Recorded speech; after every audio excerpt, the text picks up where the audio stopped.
Ito, nakating ng form. Yan. Ngayon, yung tinatingan kong form, gawing unan. 3. Yan. Tatlong nakating. Sarap. Ay, iba. Yan sa natin. Minsan, balutan mo na yan, ha? It's your turn. Alam mo ba ano yan? See?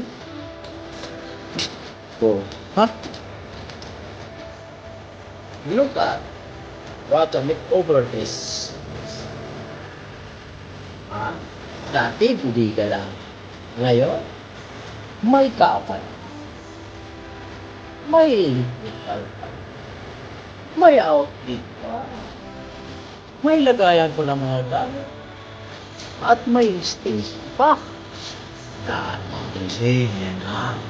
Yan yung pag-makeover ng isang maliit na area. So, napakalawa ang laki. See?